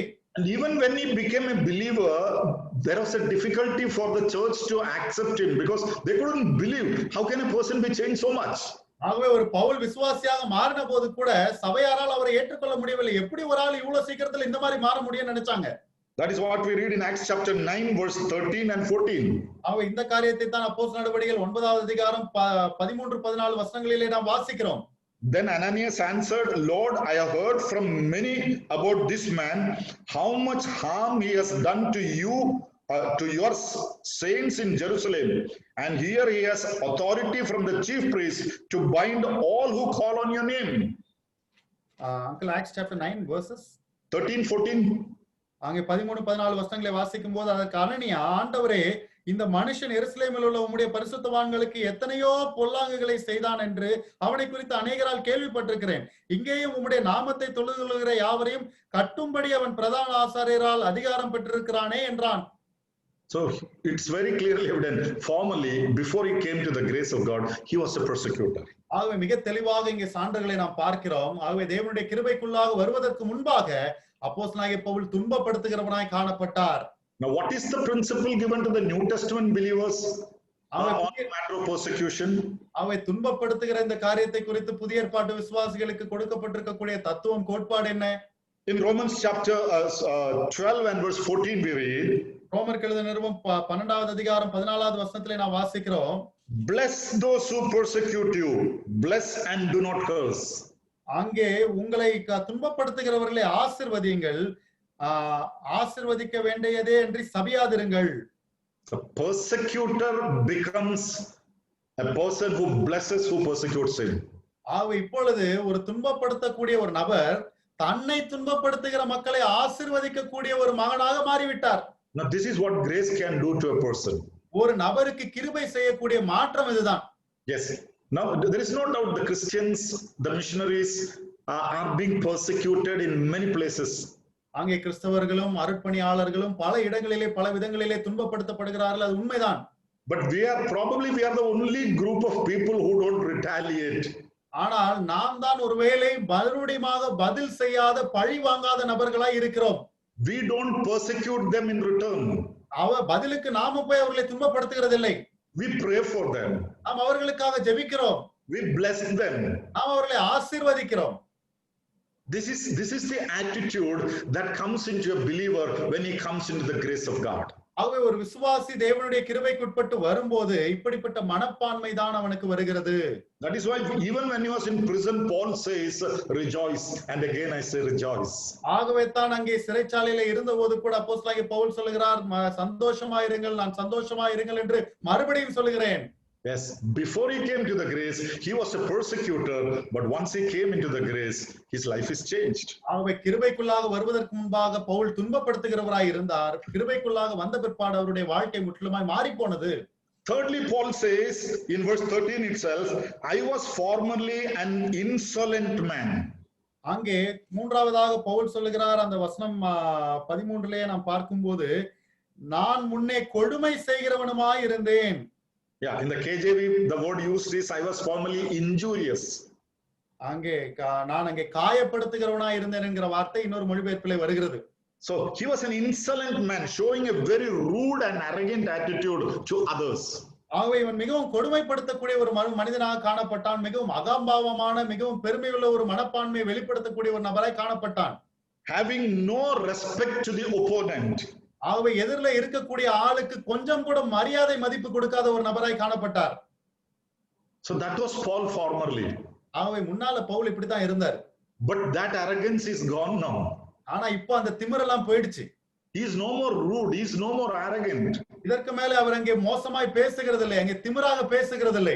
I have no much time to explain these things. It's so beautiful to know how Paul's character has been changed when he came into the grace of God. அவங்க இதை விளக்குவதற்கு அதிகமான நேரம் இல்லை. ஆனால் இப்பொழுது தேவனுடைய கிருபைக்குள்ளாக வந்த பிற்பாடு பவுலுடைய குணாதிசயங்கள் எப்படி மாறி இருக்கிறது என்பதை சிந்திக்கும் போது மிக அழகா இருக்கிறது. I just remember one verse from James chapter 4 and verse 16. யாக்கோபு 4வது அதிகாரம் 16வது வசனத்தில் இருக்கக்கூடிய ஒரு வசனத்தை மட்டும் நான் நினைப்பூட்ட விரும்புகிறேன். Where James says, but now you boast in your arrogance, all such boasting is evil. அங்கே யாக்கோபு சொல்லுகிறார், 4:16, உங்கள் வீம்புகளில் மேன்மை பாராட்டுகிறீர்கள், இப்படிப்பட்ட மேன்மை பாராட்டல் யாவும் பொல்லாங்காய் இருக்கிறது. Yes, arrogance is of no use, but Paul did that before he came into the grace of God. இப்படிப்பட்ட வீம்பு அகம்பாவம் எல்லாம் பயனற்றதா இருக்கிறது. தேவனுடைய கிருபைக்குள்ளாக வருவதற்கு முன்பாக பவுல் இப்படிப்பட்டதான் வாழ்க்கை வாழ்ந்து கொண்டிருந்தார். However arrogant we were before we came to the grace of God, once we come into the grace of God, we are humbled down. We must, in fact. ஆகவே நாம் ஆண்டவருடைய கிருபைக்குள்ளாக வருவதற்கு முன்பாக எப்படிப்பட்ட அகம்பாவம் வீம்பு பிடித்தவர்களாக நாம் இருந்தாலும் கூட தேவனுடைய கிருபைக்குள்ளாக நாம் வந்த பிற்பாடு அந்த காரியங்கள் எல்லாம் மாறுகிறது, மாறணும். Fourthly, he says, I was a sinner, chief among the sinners. நான்காவதாக அவர் சொல்லுகிறார், முன்னே நான் பாவியாய் இருந்தேன், பிரதான பாவியாய் இருந்தேன். Yes, he admits, I'm just not an ordinary sinner. I was the chief among the sinners. அவரே ஒத்துக்கிறாரு, நான் ஒன்னும் சாதாரண பாவி இல்லை, நான் தான் பிரதான பாவி. He doesn't want to put himself above anyone. ஆகவே மற்றவர்களை காட்டிலும் நான் மேன்மையானவன், சிறந்தவன் என்பதை நிரூபிக்க அவர் முற்படவில்லை. And now he realizes sin is something that God hates. அங்கே இப்பொழுது அவர் புரிந்து கொள்ளக்கூடிய காரியம் என்னவென்று சொன்னால், பாவம் தேவன் வெறுக்கிற ஒரு விஷயம் என்று புரிந்து கொள்கிறார். That is why in Romans chapter 6 verse 1 and 2 Paul says, ஆகவே தான் ரோமர் எழுதின நிருபம் 6வது அதிகாரம் முதல் 2 வசனங்களிலே பவுல் சொல்லுகிறார், what shall we say then? Shall we continue in sin that grace may abound? Certainly not.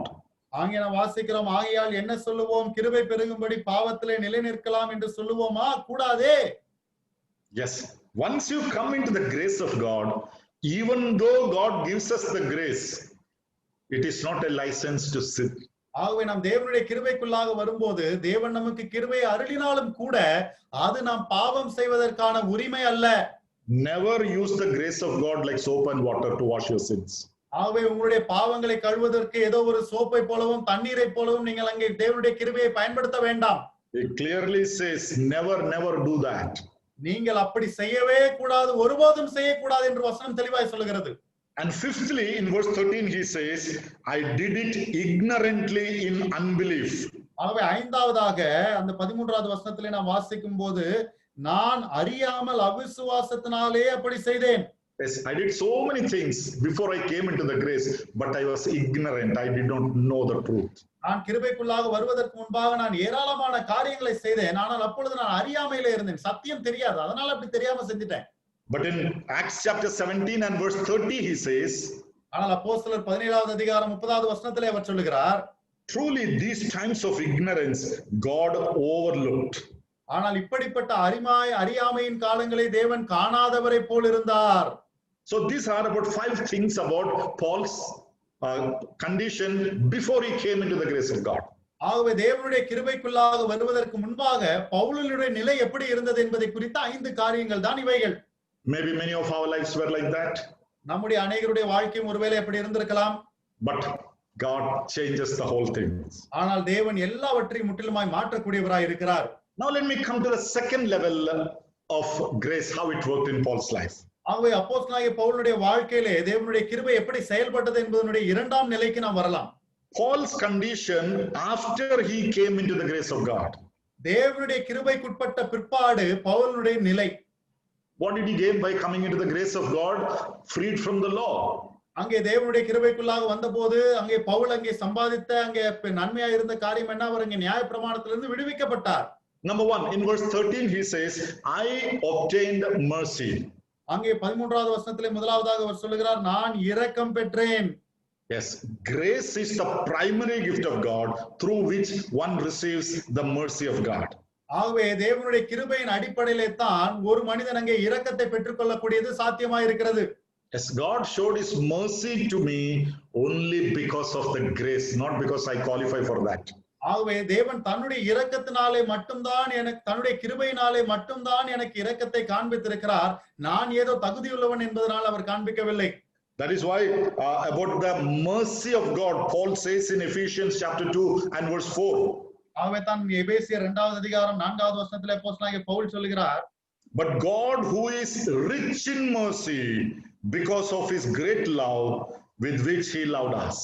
தேவனோ இரக்கத்தில் ஐஸ்வர்யம் உள்ளவராய் நம்மில் அன்பு கூர்ந்த தம்முடைய மிகுந்த அன்பினாலே என்று வாசிக்கிறோம். Now, see, some of these superlative words that he uses, like for the grace, he says, exceedingly abundant grace of God. ஆகவே மிகவும் பெருகின கிருபை என்று அவர் அங்கே உச்சகட்டத்திலே சொல்லுகிற வண்ணமாக இந்த இடத்திலும் கூட அப்படிப்பட்ட உச்சகட்ட வார்த்தையை தான் பயன்படுத்தி பேசுகிறார். Because it's beyond his explaining capacity. That's why he uses that word. ஆகவே அவர் தன்னால் விவரிக்க முடியக்கூடிய அந்த வார்த்தைகளுக்கெல்லாம் இது அப்பாற்பட்டதா இருக்கிறபடினாலே தான் அவர் இப்படிப்பட்ட வார்த்தைகளை இங்கே பயன்படுத்துகிறார். And here when he's talking about the mercy, he says God is rich in mercy. அவர் இங்கே இரக்கத்தை குறித்து பேசும்போது சொல்லுகிறார், தேவன் இரக்கத்தில் ஐஸ்வர்யம் உள்ளவராய் காணப்படுகிறார். Yes, God has chosen me to show his mercy in his sovereignty. That is something that Paul cannot just fathom. ஆகவே தேவன் தன்னுடைய இறையாண்மையிலே தன்னுடைய இரக்கத்தை காண்பிக்கும்படியாக என்னை அவர் தெரிந்து கொண்டிருக்கிறார். இதை அவரால் விவரிக்க முடியவில்லை. You know, why God has mercy on me? தேவன் ஏன் என் மேல் இரக்கம் காட்ட வேண்டும்? Why should he have? அவருக்கு ஏங்க இருக்கணும்? In Romans chapter 9 and verse 18, we read a quotation like this. ரோமர் 9வது அதிகாரம் 18வது வசனத்திலே நாம் இப்படிப்பட்ட காரியத்தை வாசிக்கிறோம். Therefore he has mercy on whom he wills, and whom he wills he hardens. Romans 9 and verse 9:18. 9:18 நாம் வாசிக்கிறோம். ஆதலால் எவர் மேல் இரக்கமாய் இருக்க சித்தமாய் இருக்கிறாரோ அவன் மேல் இரக்கமாய் இருக்கிறார். Yes, it is not because automatically we qualify for that. ஆகவே நாம் அப்படியே சாதாரணமாக நாம் அதற்காக தகுதி அடைந்து விடுகிறோம் என்று அல்ல. God willed to have mercy on me, on you.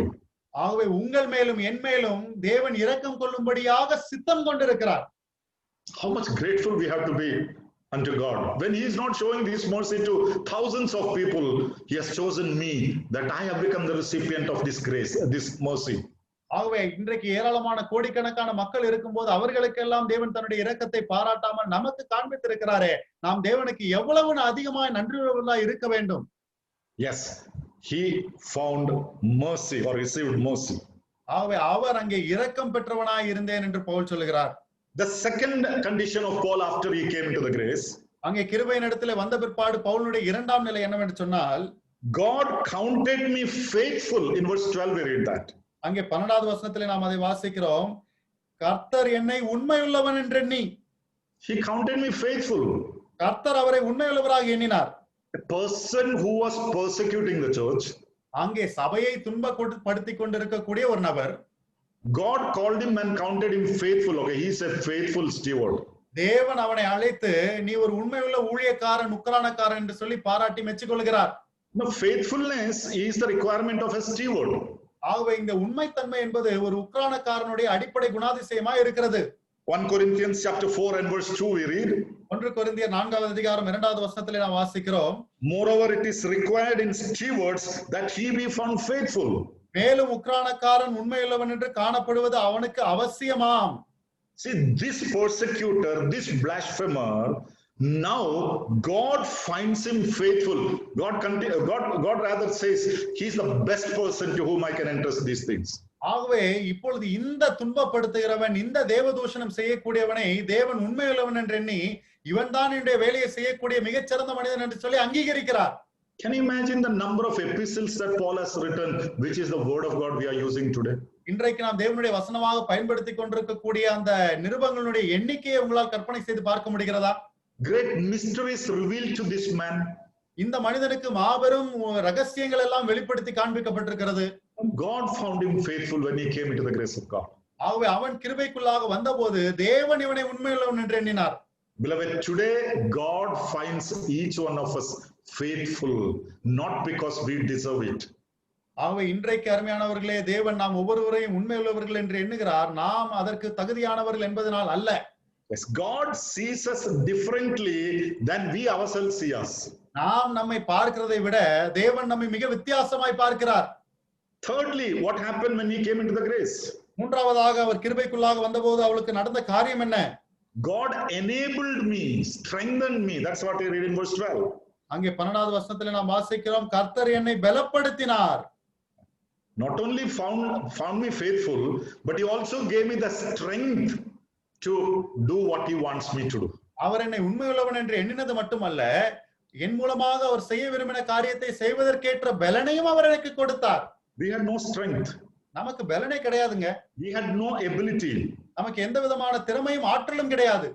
Paul very clearly says, when we were without strength, he died for us to make us strong. In Romans 5:6 we read. ரோமர் 5:6 நாம் வாசிக்கிறோம். பவுல் மிக தெளிவாய் சொல்லுகிறார், நாம் பலனற்றவர்களாய் இருந்தபோது கிறிஸ்து நமக்காக மரித்திருக்கிறார். Where did he get all this strength? Whatever Paul did. அங்கே பவுல் இதெல்லாம் செஞ்சாரே, அதற்கெல்லாம் அவருக்கு எங்க இருந்து பலன் வந்துச்சு?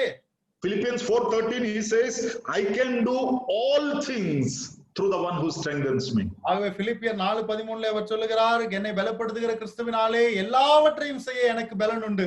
Where did he get this strength? எங்க இருந்து அந்த பலன் வந்துச்சு? That is what the grace has done to a person. அதுதான் கிருபை ஒரு நபருடைய வாழ்க்கையில ஏற்படுத்தி மாற்றி இருக்கிற காரியங்கள்.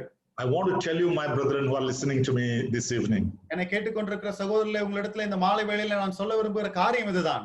why Paul uses that phrase, exceedingly abundant grace. மிகப்பெரிய அபரிவிதமான கிருபை என்று சொல்லக்கூடிய அப்படிப்பட்ட வார்த்தையை பவுல் பயன்படுத்த வேண்டிய அவசியம் என்ன?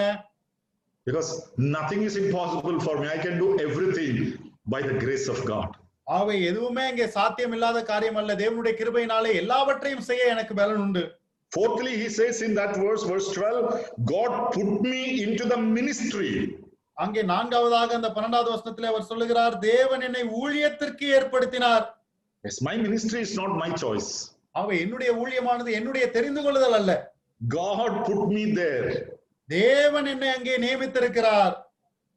Paul very clearly, not because I am a lawyer, not because I am learned, not because I am a Pharisee.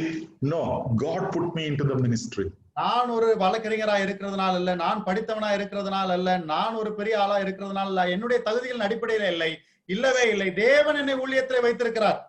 2 Timothy 1:11 says, to which I was appointed a preacher, an apostle, and a teacher of the Gentiles. அங்கே 2 தீமோத்தேயு 1:11 நாம் வாசிக்கும் போது, அதற்கு நான் பிரசங்கியாகவும் அப்போஸ்தலனாகவும் புறஜாதியாருக்கு போதகனாகவும் நியமிக்கப்பட்டேன். Yes, God has put him into the ministry. ஆகவே தேவன் பவுலை ஊழியத்திற்கென்று ஏற்படுத்தி இருக்கிறார். He was on his way to Damascus, if you can imagine that scene. ஆகவே அங்கே தமஸ்குவுக்கு அவர் அங்கே போய் கொண்டிருந்தார். God picked him from there, brought him and put him in a different track. தேவன் அங்கே இருந்து பவுலை அப்படியே தூக்கி வேறொரு தளத்திலே ஓடும்படியாக அவரை கொண்டு வந்து வைத்திருக்கிறார். And beloved, this is what God has done with each one of us.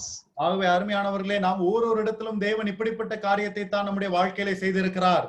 Any ministry that you are doing today, நாம் இன்றைக்கு செய்யக்கூடிய எந்த ஊழியமா இருந்தாலும் சரி, it is not your choice.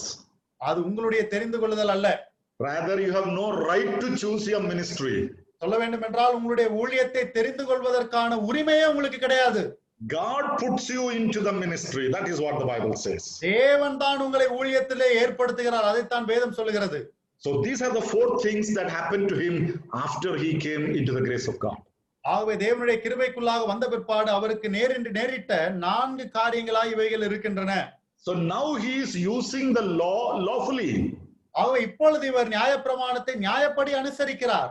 How is it possible? இது எப்படி சாத்தியமானது? Only by the grace of God. தேவனுடைய கிருபையினால் மட்டுமே சாத்தியமானது. Yes, using the law lawfully only by the grace of God, not by your strength. ஆகவே நியாயப்பிரமாணத்தை நியாயப்படி அனுசரிக்க வேண்டும் என்றால் அது தேவனுடைய கிருபையினால் மட்டுமே சாத்தியமாகுமே அல்லாமல் நம்முடைய பலத்தினால் அல்ல. Finally, we'll come to the third level of it. கடைசியாக அதனுடைய 3ஆம் நிலைக்கு நாம் வரலாம். Very quickly, I'll just read. I won't go into a deep explanation of that. மிக வேகமாக அதை நான் வாசித்து விட்டு கடந்து போகலாம். அதனுடைய விவரங்களுக்குள்ளாக நான் போக போகிறதில்லை. God's accomplishments through Paul by the grace. தேவனுடைய கிருபையினாலே பவுலை கொண்டு தேவன் சாதித்த காரியங்கள். Yes, what did God accomplish through this man? ஆகவே இந்த மனிதனை வைத்து தேவன் என்ன சாதித்தார்? Each one of us, what is God accomplishing through us? நம் ஒவ்வொருவரோடும் கூட தான் தேவன் நம்மை வைத்து என்னத்தை சாதிக்கிறார்? Number one, முதலாவதாக in verse 16 we read, 16வது வசனத்திலே நாம் வாசிக்கிறோம், Jesus Christ might show all long suffering in me. அங்கே இயேசு கிறிஸ்துவினிடத்தில் எல்லா நீடிய பொறுமையும் காண்பிக்கும்படிக்கு. Yeah, maybe in Tamil the verse is up or down. In the English translation it comes in verse 16. அங்கே 16வது வசனத்திலே தான் பிற்பகுதியிலே தமிழிலே வருகிறது, எல்லா நீடிய பொறுமையும் காண்பிக்கும்படிக்கு. So the first thing God accomplishes there, the long suffering of God is manifested through Paul. ஆகவே அப்போஸ்தலனாகிய பவுலின் மூலமாக தேவனுடைய அந்த நீடிய பொறுமையானது வெளிப்படுத்தி காண்பிக்கப்பட்டது. God is a long suffering God. தேவன் நீடிய பொறுமையுள்ள தேவன். He is a patiently waiting God. அவர் மிகவும் பொறுமையாய் காத்து கொண்டிருக்கக்கூடிய தேவன். How many years God has been patiently waiting for this man Paul? ஆகவே இந்த மனிதனுக்காக அப்போஸ்தலனாகிய பவுலுக்காக தேவன் எத்தனை ஆண்டுகள் பொறுமையோடு காத்து கொண்டிருந்தார். And is it not what God has done with us? இதே காரியத்தை தானே தேவன் நம்முடைய வாழ்க்கையிலும் செய்திருக்கிறார். It is only because of his long suffering we are able to stand before him today. அவருடைய நீடிய பொறுமையினால் மட்டுமே இன்றைக்கு நாம் அவர்கள் முன்பாக நிற்கக்கூடியது சாத்தியமாயிருக்கிறது. Paul realizes that the long suffering of God has been manifested through me. ஆகவே இதை பவுல் அங்கே உணர்ந்தவராய் சொல்லுகிறார், தேவனுடைய நீடிய பொறுமை என் மூலமாக இங்கே வெளிப்பட்டிருக்கிறது. How many times we have disowned God? எத்தனை முறை நாம் தேவனுக்கு விரோதமாய் நடந்திருக்கிறோம்? How many times deliberately we have committed sin? எத்தனை முறை நாம் வேண்டுமென்றே பாவத்தை போய் செய்திருக்கிறோம்? How many times we have disobeyed God's word? எத்தனை முறை நாம் தேவனுடைய வார்த்தைக்கு கீழ்ப்படியாமல் போயிருக்கிறோம்? He is still patiently waiting for our return. இன்னமும் கூட அவர் நம்முடைய வருகைக்காக நாம் திரும்பி வரமாட்டோமா என்பதற்காக அவர் அங்கே நீடிய பொறுமையோடு காத்துக் கொண்டிருக்கிறார். And this is what God is manifesting to the world through Paul and through us today. இந்த காரியத்தை தான் ஆண்டவர் அப்போஸ்தலனாகிய பவுலின் மூலமாகவும் நம் மூலமாகவும் உலகத்துக்கு வெளிப்படுத்தி காண்பித்துக் கொண்டிருக்கிறார். The second thing that God accomplished through Paul. Pavul மூலமாக தேவன் சாதித்த இரண்டாவது காரியம். In verse 16 we read, I may be a pattern to those who are going to believe on him. அங்கே இயேசு கிறிஸ்துவினிடத்தில் விசுவாசமாய் இருக்கிறவர்களுக்கு திருஷ்டாந்தம் உண்டாக்கும் பொருட்டு. Yes, Paul has been used as an example of the saving grace of God. அங்கே தேவனுடைய ரட்சிக்கக்கூடிய அங்கே கிருபைக்கு திருஷ்டாந்தங்களாக இந்த காரியங்கள் எல்லாம் பயன்படுத்தப்பட்டிருக்கிறது. In other words, if anyone has a doubt, can God save me, such a big sinner? உங்களுக்கு ஒருவேளை இது மாதிரியான ஒரு சந்தேகம் இருக்கலாம், என்னை போன்ற ஒரு மிகவும் மோசமான பாவியை கூட தேவனால் ரட்சிக்க முடியுமா? God puts Paul as an example. அவன் இந்த இடத்துல தேவன் பவுலை ஒரு உதாரணமாக காண்பிக்கிறார். If I can save this person, surely I can save you. நான் இந்த நபரை ரட்சிக்க கூடுமானால் உன்னை கூட நிச்சயமா என்னால் ரட்சிக்க முடியும். That is why he uses, I may be a pattern to those who are going to believe on him. ஆகவே அவர் விசுவாசிக்க போகிறவர்களுக்கு முன்பாக நான் திருஷ்டாந்தமாய் இருக்கும்படிக்கு என்று அப்படிப்பட்ட வார்த்தையை பவுல் பயன்படுத்துகிறார். Thirdly, மூன்றாவதாக in verse 15 we read like this. 15வது வசனத்திலே நாம் இப்படி வாசிக்கிறோம். This is a faithful saying and worthy of all acceptance that Christ Jesus came into the world to save sinners. பாவிகளை ரட்சிக்க கிறிஸ்து உலகத்தில் வந்தார் என்கிற வார்த்தை உண்மையும் எல்லா அங்கீகரிப்புக்கும் பாத்திரமுமானது. You know, the third thing God has accomplished through Paul. அங்கே பவுல் மூலமாக தேவன் சாதித்திருக்கக்கூடிய மூன்றாவது காரியம், the acceptance of the gospel is proved to the world. அங்கே சுவிசேஷத்தினுடைய ஏற்பு உலகத்திற்கு அங்கே நிரூபிக்கப்பட்டிருக்கிறது.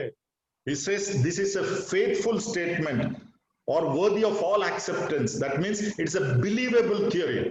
ஆகவே இந்த வார்த்தையானது அங்கே நம்பப்படக்கூடிய ஒரு கோட்பாடாக இருக்கிறது. இது எல்லா உண்மைக்கு பாத்திரமான ஒரு வார்த்தையாக இருக்கிறது. Yes, the acceptance of the gospel is proved to the world today. ஆகவே சுவிசேஷத்தினுடைய ஏற்பு இன்றைக்கு உலகத்திற்கு நிரூபிக்கப்பட்டிருக்கிறது. When we preach the gospel, நாம் சுவிசேஷத்தை பிரசங்கிக்கும் போது it makes sense, it makes all logic, it makes all acceptable norms, and Paul says, I have been put as an example for that. நம்முடைய புத்திக்கு அது எட்டக்கூடியதா இருக்கிறது, நமக்கு அறிவுபூர்வமாக இருக்கிறது, நமக்கு பொருந்தக்கூடியதாக இருக்கிறது. ஆகவே இது பவுல் சொல்லுகிறார், இந்த காரியத்திற்கு நான் முன்னமே உதாரணமாய் வைக்கப்பட்டிருக்கிறேன். And finally, number 4, கடைசியாக நான்காவது காரியம், in verse 17 we read, 17வது வசனத்திலே நாம் வாசிக்கிறோம், to God be honor and glory forever and ever. அங்கே தேவனுக்கு கனமும் மகிமையும் சதா காலங்களிலும் உண்டாயிருப்பதாக. God alone is glorified by the grace of God through this man. தேவனுடைய கிருபையினாலே தேவன் மாத்திரமே மகிமைப்படுகிறார். Grace of God, sorry, the name of God is glorified through Paul. ஆகவே பவுலின் மூலமாக தேவனுடைய கிருபை மகிமை அடைந்திருக்கிறது. Today by the grace of God, God has chosen each one of us that his name be glorified through us. What a great thing, isn't it? தேவனுடைய கிருபையினாலே தேவன் நாம் ஒவ்வொருவரையும் தெரிந்து கொண்டு அவருடைய நாமம் நம் மூலமாக மகிமைப்படும்படியாக இப்படி செய்திருக்கிறார். எவ்வளவு ஆச்சரியமான காரியம் பாருங்கள். 1 Corinthians 10:31 says, 1 கொரிந்தியர் 10:31 இப்படி சொல்லுகிறது, therefore whether you eat or drink or whatever you do, do all to the glory of God. ஆகையால் நீங்கள் புசித்தாலும் குடித்தாலும் எதை செய்தாலும் எல்லாவற்றையும் தேவனுக்கு மகிமையாய் செய்யுங்கள். Yes, Can you imagine that great God, the wonderful God? We see in verse 17 how God is explained. He is glorified by feeble men like us. ஆகவே நீங்கள் யோசித்து பாருங்கள், மாபெரும் தேவன், மிக மேன்மையான உன்னதமான தேவன், இவர் நம்மை போன்ற பலவீனமான ஆட்கள் மூலமாக மகிமை பெற்றுக் கொள்ளுகிறார். So that is what God is accomplishing. ஆகவே இதைத்தான் தேவன் அங்கே சாதிக்கிறார். Yes. Use the law lawfully. ஆகவே நியாயப்பிரமாணத்தை நியாயப்படி அனுசரியுங்கள். And today Paul is a person who is using the law lawfully. ஆகவே இன்றைக்கு நியாயப்பிரமாணத்தை நியாயப்படி அனுசரிக்கக்கூடிய ஒரு நபராக அப்போஸ்தலனாகிய பவுல் திகழ்கிறார். But it is the grace of God that has qualified him to use it lawfully. ஆனால் தேவனுடைய நியாயப்பிரமாணத்தை நியாயப்படி பயன்படுத்துவதற்கு அவரை தகுதிப்படுத்தினது தேவனுடைய கிருபை. Paul's condition before he came into the grace of God. தேவனுடைய கிருபைக்குள்ளாக வருவதற்கு முன்பாக பவுலுடைய நிலை. Paul's condition after he came into the grace of God. தேவனுடைய கிருபைக்கு உட்பட்ட பிற்பாடு பவுலுடைய நிலை. And God's accomplishment through Paul by the grace of God. Pavul மூலமாக தேவனுடைய கிருபையினால் தேவன் சாதித்த காரியங்கள். Today we have the law of God, the word of God in our hand. இன்றைக்கு நமக்கு தேவனுடைய நியாயப்பிரமாணம், தேவனுடைய வார்த்தை நம்முடைய கையில இருக்கிறது. Let us use it according to the principles of the word of God. ஆகவே இந்த வேத வசனத்தின் கோட்பாடுகளின்படி நாம் பயன்படுத்துவோமாக. And the exceedingly abundant grace of God is sufficient. God will accomplish his purpose through us. ஆகவே மிகவும் பெருகி இருக்கக்கூடிய, பரிபூர்ணமாய் இருக்கக்கூடிய தேவனுடைய கிருபையானது போதுமானதா இருக்கிறது. தேவன் தன்னுடைய நோக்கங்களை தம்முடைய கிருபையினாலே நம்மை வைத்து அவர் சாதிப்பார். God bless you. Thank you for this time. See you again. தேவன் உங்களை ஆசீர்வதிப்பாராக. இந்த நேரத்திற்காக நன்றி செலுத்துகிறேன். நன்றி.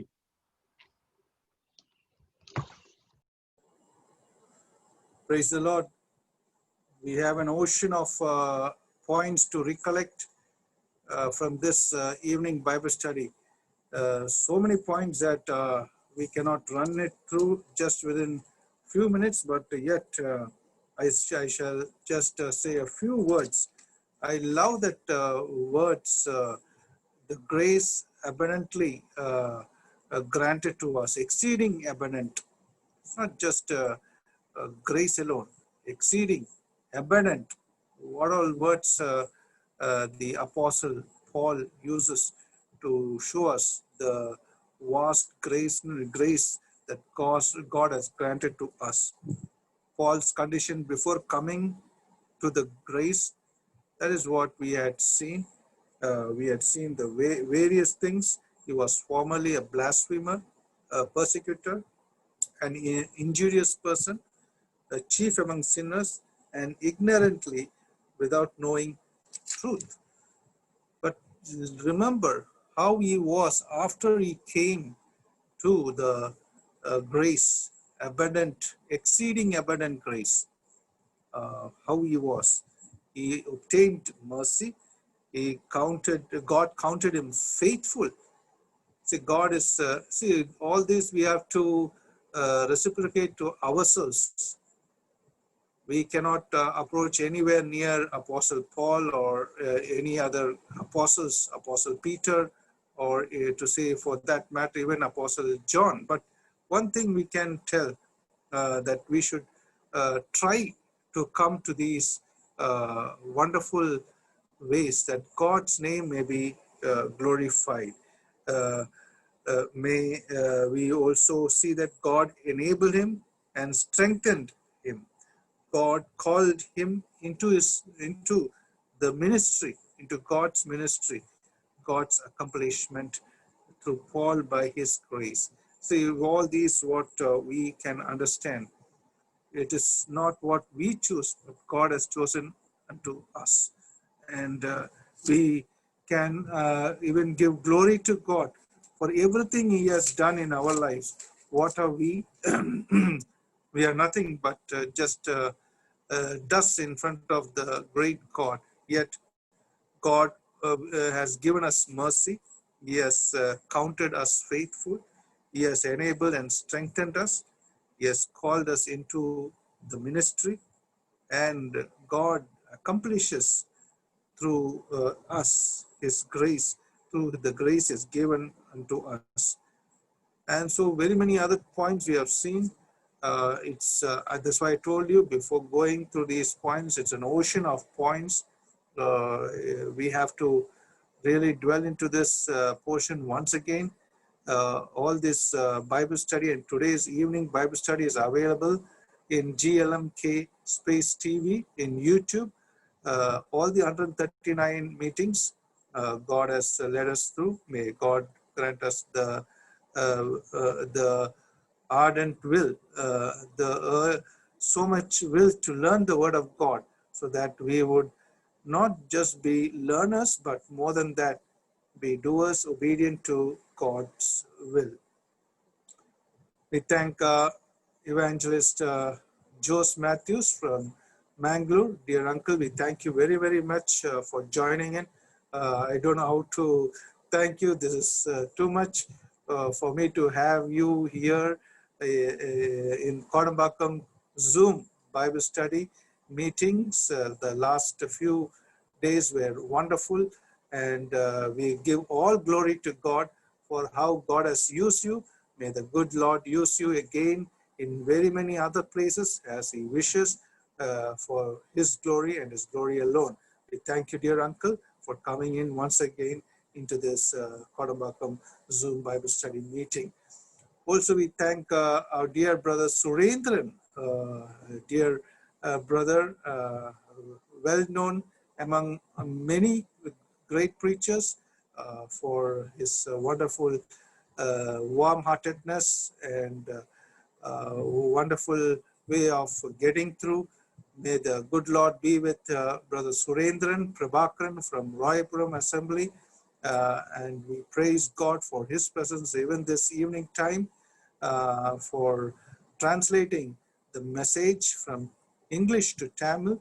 May the good Lord lead him and bless him abundantly in the days to come. And as the Lord leads him, may God continue to use him wherever he goes. Thank you, Brother Surendran, for being with us even this evening time. Now, we thank Brother Samuel Morris and the team, the brother who played Kajon. We praise God for being with them and singing the songs.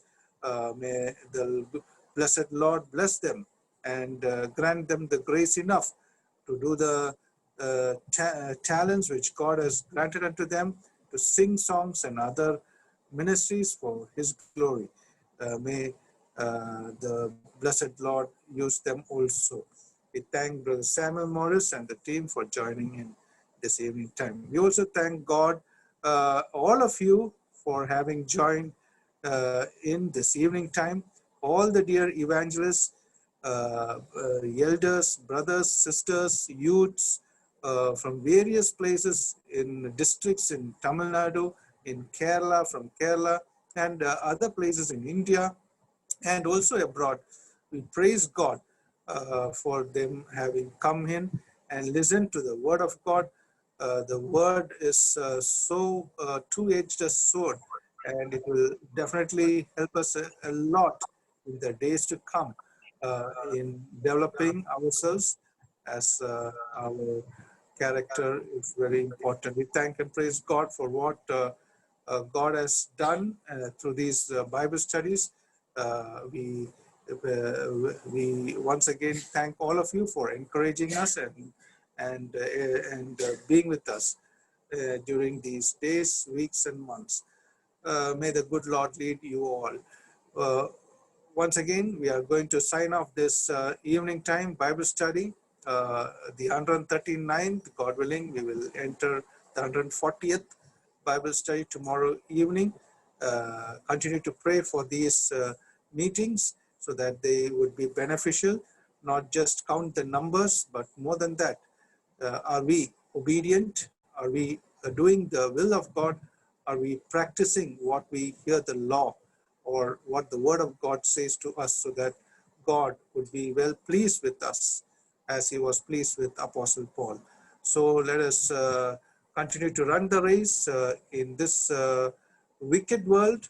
We know the world is not very sound to us, very nice to us, yet these very complicated and wicked world, let us make use of the time as we read in Ephesians chapter 5 verse 16. redeem the time. And now we are redeeming the time in the word. May we use the word blessedly in this wicked and evil days. Once again, we are now closing this evening time with a prayer. I request from Pondicherry, Brother David Delphin is the elder of the Bethel Assembly in Pondicherry. I request the elderly uncle to pray for today evening's closing prayer. Over to Pondicherry, Brother David Delphin. Yes, but can you hear me? Yes, we can hear you, uncle. Okay, thank you. நாம் ஜெபித்து இந்த கூட்டத்தை நாம் நிறைவு செய்யலாம். ஜெபிக்கலாம். நேற்றும் இன்றும் என்றும் மாறாதவரும் என்றென்றும் ஜீவிக்கிறவரும் எங்களை நேசித்ததினாலே தம்முடைய நேசகுமாரனாகிய கர்த்தராகிய இயேசு கிறிஸ்துவை எங்களுக்காக கல்வாரி சிலுவையில ரத்தம் சிந்தும்படியாக ஜீவன் கொடுக்கும்படியாக ஒப்பு கொடுத்தவரும்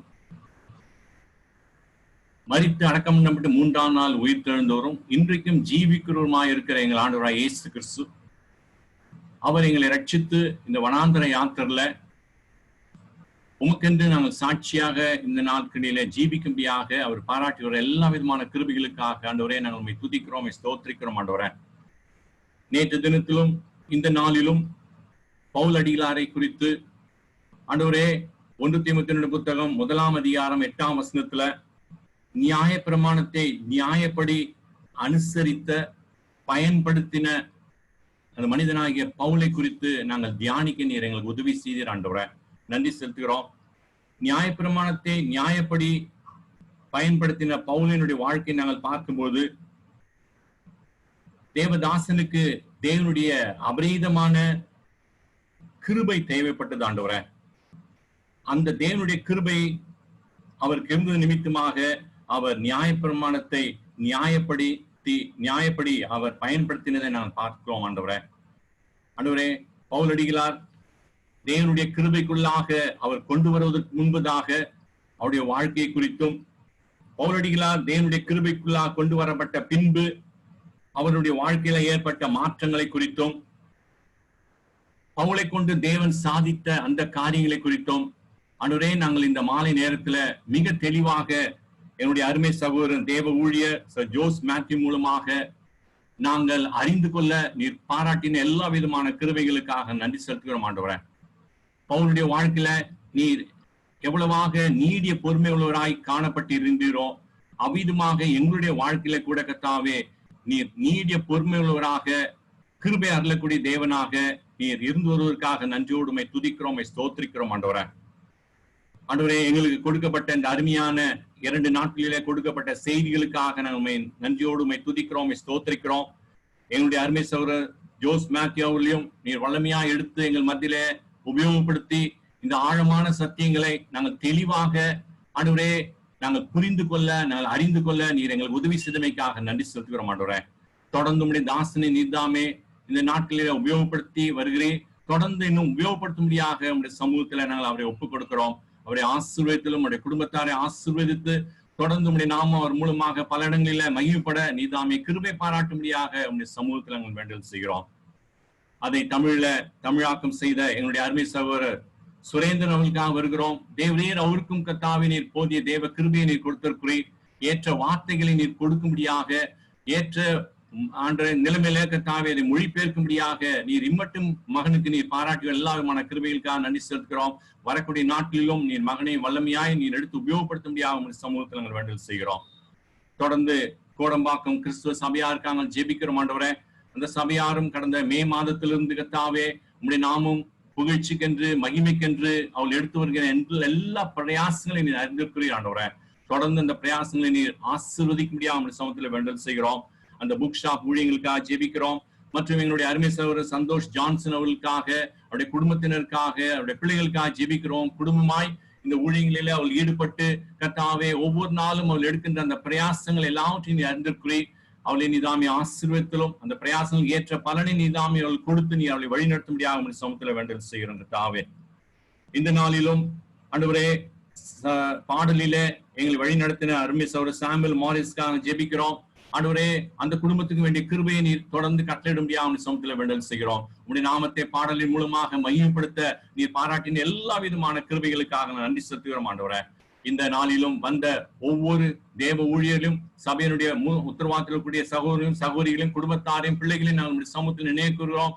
அவளுக்கு நீர் பாராட்டின எல்லா விதமான கிருபைகளுக்காக நன்றி செலுத்துகிறோம். கொடுத்த இந்த அருமையான வார்த்தைகளுக்காக, இந்த நல்ல தியானத்திற்காக நன்றியோடுமை துதிக்கிறோம், ஸ்தோத்திரிக்கிறோம் ஆண்டவரே. கேட்ட ஒவ்வொருவரையும் உங்களுடைய வார்த்தையினாலே நிரப்பி நீதாம் எங்களை ஆசீர்வதித்து வழிநடத்தும்படியா அவன் சமத்துல வேண்டல் செய்கிறோம். இந்த கூட்டத்தினுடைய ஆரம்பம் முதல் கடைசி மட்டுமாக உங்களுடைய பிரசனம் எங்களோடு கூட இருந்து எங்களை வழிநடத்துமைக்காக நன்றி செலுத்துகிறோம். மின்சாரத்தை ஆண்டு கொண்டே நன்றி செலுத்துகிறோம். இந்த தொழில்நுட்ப காரியங்களுக்கு தான் எந்த விதமான பிரச்சனை இல்லாதபடிக்கு அது தொடர்ந்து நடைபெற நீ உதவி செய்து நன்றி செலுத்துகிறோம். இதை முன்னின்று நடத்தின எல்லா கர்த்தருடைய பிள்ளைகளும் சமத்துல கொண்டு வருகிறோம். ஏற்ற ஆசீர்வாதத்தை நீதாமே அவளுக்கு பரத்திலிருந்து கொடுத்து அவளை வழி நடத்தும். பிரிந்து போகிறோம் பிரியாத தேவன் ஆண்டவரே, உங்களுடைய பிள்ளைகளோடும் அடியார்களோடும் கூட எங்களை வழி நடத்தட்டும். மீதியா நேரத்தில் எங்களோடு கூட இருந்தாலும் நாளை தினத்திற்கென்று எங்களை ஆயத்தப்படுத்தும். மீதியா நேரத்தில் எங்களோடு கூட எங்களை ஆசீர்வதித்து வழி நடத்தும். இயேசு கிறிஸ்துவின் உன்னத நாமத்துல ஜெபத்தை ஏறெடுக்கிறோம் நேச தகப்பனே, ஆமென். May the love of God the Father, the grace of the Lord Jesus Christ, and the fellowship of the Holy Spirit be with each one of us now and forevermore. Amen. Thank you all once again for being with us, and God would definitely bless you all. Thank you, Uncle David Delphin, for the prayer. May God bless you and your family. We shall meet, God willing, tomorrow evening. Till then, may the good Lord lead us according to his great will. God bless.